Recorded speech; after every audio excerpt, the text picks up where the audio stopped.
오늘 이 새벽에 함께 보실 말씀은 신명기 2장 1절에서 8절 말씀까지입니다.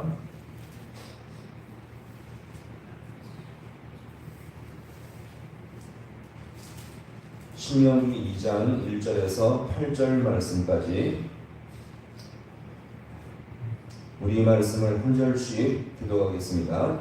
우리가 방향을 돌려 여호와께서 내게 명령하신 대로 홍해길로 광야에 들어가서 여러 날 동안 세일산을 두루 다녔더니 너희가 이 산을 두루 다닌 지 오래니 돌이켜 북으로 나아가라. 너는 또 백성에게 명령하여 이르기를 너희는 세일에 거주하는 너희 동족 백성의 자손은 다른 지역으로 지날 텐데 그들이 너희를 두려워하리니 너희를 스스로 믿기 상하고 그들과 다투지 말라. 그들의 땅은 한 발자국도 너희에게 주지 아니하리니 이는 내가 세일산을 에서에게 기업으로 주었습니다. 너희는 돈으로 그들에게서 양식을 사서 먹고 돈으로 그들에게서 음식을 사서 마시라. 내 하나님 여호와께서 내가 하는 모든 일에 내게 복을 주시고 내가 이 큰 광야에 두루 다님을 알고 내 하나님 여호와께서 이 40년 동안을 너와 함께 하셨으므로 내게 부족함이 없었느니라 하시기로 우리가 세일산에 거주하는 우리 동족 세일산의 자손을 떠나서 아라바를 지나며 엘락과 엘시온게벨 곁으로 지나 행진하고 돌이켜 모압 광야 길로 지날 때에 아멘. 할렐루야. 오늘 이 새벽도 주님께서 도우시는 귀한 시간 될 수 있기를 간절히 소망합니다. 어제 말한 대로 1절에서 우리가 광야를 돌린다는 것은 무엇을 말합니까? 광야에서 특별히 가데스 바네아에서 있을 때 이 정탐꾼 사건을 말하고 있죠. 거기서 10명의 보고를 이스라엘 백성이 들었을 때 이 불신앙의 반응으로 말미암아 하나님을 반역한 무리는 모두 죽게 되었던 것입니다. 자, 그렇지만 거기서도 하나님은요 자비를 베푸셔서 바로 죽게 하지 않고 40년의 이 방랑 생활을 하게 하셨죠. 자, 이런 이 40년의 방황 생활은 불신앙이 있었던 처음에 출애굽 세대들은 광야에서 모두 죽게 되었고 광야에서 태어난 광야 세대들이 자라서 그들을 중심으로 이제 본격적인 가나안 정복을 준비하게 되었던 것입니다. 그래서 옛날보다 더 강력해지게 된 것이죠. 자, 그 준비로서 이제 이스라엘 백성은요 요단 동편에 있었던 두 강대국 헤스본 왕 시온과 바산 왕 옥을 물리치게 된 것입니다. 이것을 통해서 드디어 가나안 입성이 바로 눈앞에 와 있음을 여기서 우리가 볼 수 있죠. 자, 그러면서 이제 이 신명기 2장은요 이런 정복을 함에 있어서 그 정복 과정에 있어서 전쟁을 하지 말아야 할 민족을 지금 언급을 하고 있습니다. 2장 전체를 보시면요, 자 오늘 살펴볼 에서의 자손인 에돔 족속과 그 다음에 다음 시간에 살펴볼 아브라함의 조카 롯의 후손인 모압과 암몬 족속, 다시 말해서 에돔, 모압, 암몬 족속은 전쟁을 하지 말고 싸우지 말라, 이것을 하나님께서 명령을 하고 있습니다. 그래서 오늘 이 부문은요 첫 번째 에돔 족속을 언급을 하고 있습니다. 자, 같이 볼까요? 에돔과 싸우지 말라. 자, 첫 번째 전쟁하지 말아야 할 족속이 어디라고요? 에돔 족속인데 에돔과 싸우지 말라. 오늘 이 부문의 주제입니다. 자, 이미 과거에 이스라엘 백성은요 광야를 지날 때 에돔 땅을 통과하면 가나안 땅에 빨리 갈 수가 있어서 모세가 정중하게 제안한 적이 있습니다. 이것이 바로 민수기 20장에서 우리가 살펴본 내용인데요. 자, 그때 이 에돔 왕은 이것을 무례하게 거절했고 눈에 띄기만 하면 내가 너희를 칼로 죽이겠다고 협박까지 한 적이 있습니다. 사실 이 정도로 반응하면 이스라엘 백성은 자 뭡니까? 에돔 왕이 거의 이스라엘 백성에서 원수지간처럼 지금 생각하며 대했던 것을 여기서 우리가 볼 수 있죠. 자, 그런데도 하나님은요 이렇게 무례하게 거절했던 이 에돔 왕을 전쟁을 해서 무찌르게 하지 않고 그냥 돌아가도록 주님이 명령을 하시게 되었던 것입니다. 자, 왜일까요? 자, 거기서 뭐냐면 자 같이 보겠습니다. 형제 민족. 자, 전쟁하지 않고 그냥 돌아가도록 주님께서 명령하셨던 그 이유는요, 그들이 어떤 민족이요? 형제 민족이기 때문에 그냥 싸움을 거절하고 돌아가게 되었던 것입니다. 오늘 이 본문의 말씀은요 이것을 다시 한번 회상하고 있는 것입니다. 자, 오늘 본문의 말씀, 자 2장 4절 말씀 같이 볼게요. 2장 4절. 자, 시작. 너는 또 백성에게 명령하여 이르기를 너희는 세일에 거주하는 너희 동족 에서의 자손이 사는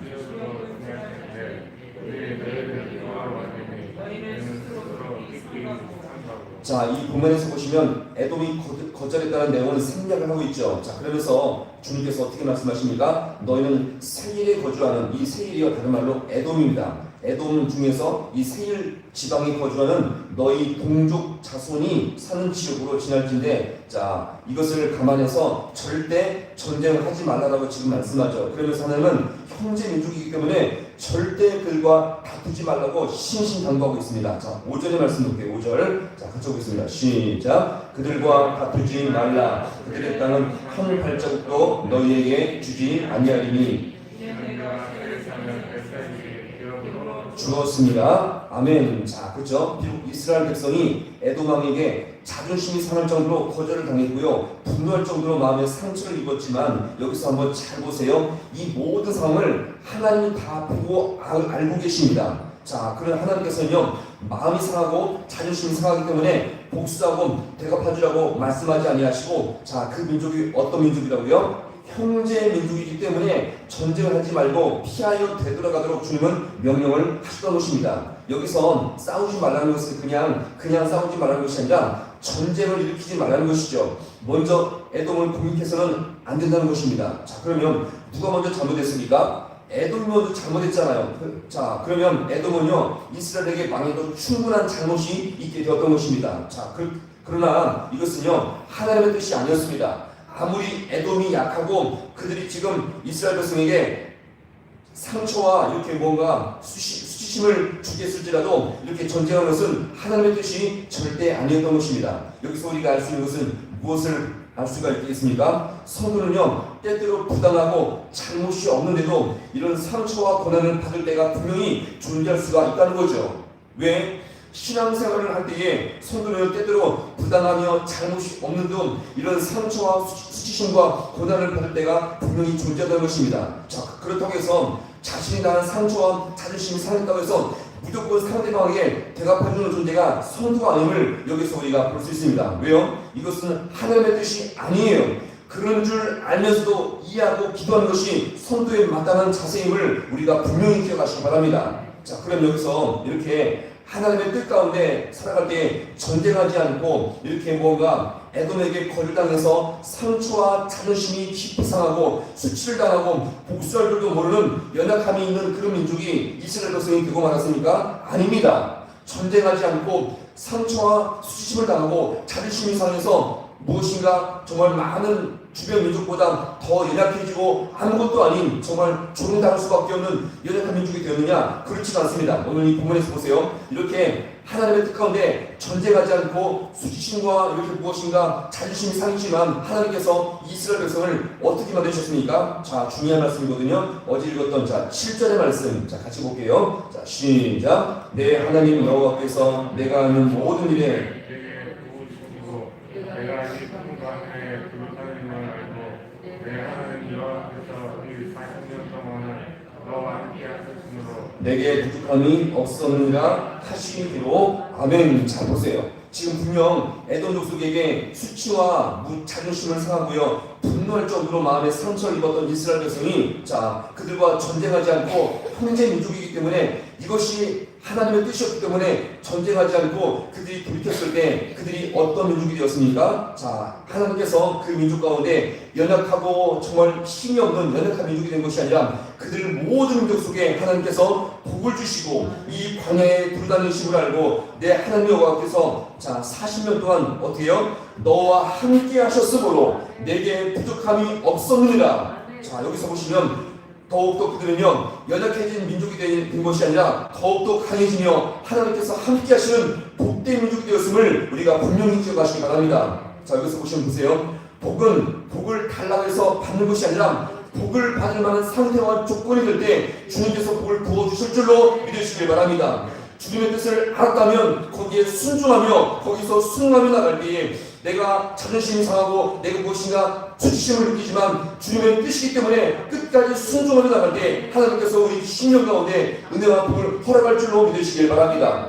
특별히 오늘 이 고난과 수치심의 절정은 누가 받으셨습니까? 예수님이 당하셨잖아요. 자, 이것도 누구의 뜻입니까? 하나님의 뜻이죠. 자, 하나님께서는 이렇게 끝까지 고난과 수치를 당하시면서 죽기까지 사랑하신 이 예수님의 모습을 어떻게 했습니까? 그를 높이셔서 만왕의 왕으로 높이시게 되었던 것을 여기서 우리가 볼 수 있습니다. 자, 그럼 우리는 이 땅을 살아갈 때에 고난과 수치가 있고요, 조롱과 무엇인가 이렇게 자존심 상할 때가 분명히 있죠. 주를 위해서 이렇게 살아갈 때에 이 만약에 이 고난과 수치가 주를 위한 것이라면 주님께서 반드시 보상해 주십니다. 자, 주님께서 어떻게 말씀하십니까? 의를 위하여 핍박을 받는 자 복이 있나니 천국이 저희 것입니다. 오늘 이 말씀을 분명히 기억하시며 나의 고난과 수치가 주를 위한 것이라면 주님이 반드시 보상할 것을 믿고 기대하며 믿음으로 잘 견딜 때 주님께서 우리에게 풍성한 은혜와 복으로 함께할 줄로 믿으시길 간절히 축원합니다. 기도하시겠습니다.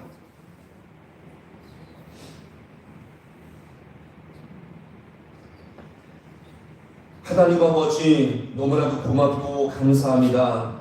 이스라엘 백성들도 이 에돔에게 받은 상처와 자존심이 참 많이 있었지만 하나님의 뜻이 아니었기에 전쟁을 피하고 돌아가서 아버지 하나님 그렇게 나갔을 때 그들이 연약하며 상처와 그 자존심이 묶여서 더 연약해진 민족이 된 것이 아니라 40년 동안 하나님은 그들과 함께 하심으로 말미암아 복된 민족이 되었고 부족함이 없는 가장 강력한 민족이 되었던 것처럼 우리 인생 가운데서도 우리가 아버지 주를 위해서 때로는 고난과 상처와 수심을 당할 때가 얼마나 많이 있습니까? 그러기에 우리가 더욱더 아버지 하나님 아버지와 이렇게 연약해진 아버지 인생이 되는 것이 아니라 하나님께서 이 모든 것들을 아시고 보상하심으로 말미암아 가장 복된 민족이 될 수 있음을 이 시간 믿사오니 우리가 이 믿음을 가지고 더욱더 아버지여 이 믿음의 길을 끝까지 걸어갈 수 있는 우리 모든 주의 성도들 되게 하여 주시옵소서. 의를 위하여 핍박을 받는 자 복이 있나니 천국이 저희 것입니다. 이 말씀을 마음에 깊이 새기며 우리를 위해서 고난과 수치를 통해서 구원의 역사를 해주신 예수 그리스도 그분을 깊이 의지하며 믿음으로 주님을 따라갈 수 있는 우리 모든 주의 성도들 되게 하여 주시옵소서. 모든 것 주님 앞에 간절히 바라고 나오며 예수님의 이름으로 기도하옵나이다. 아멘.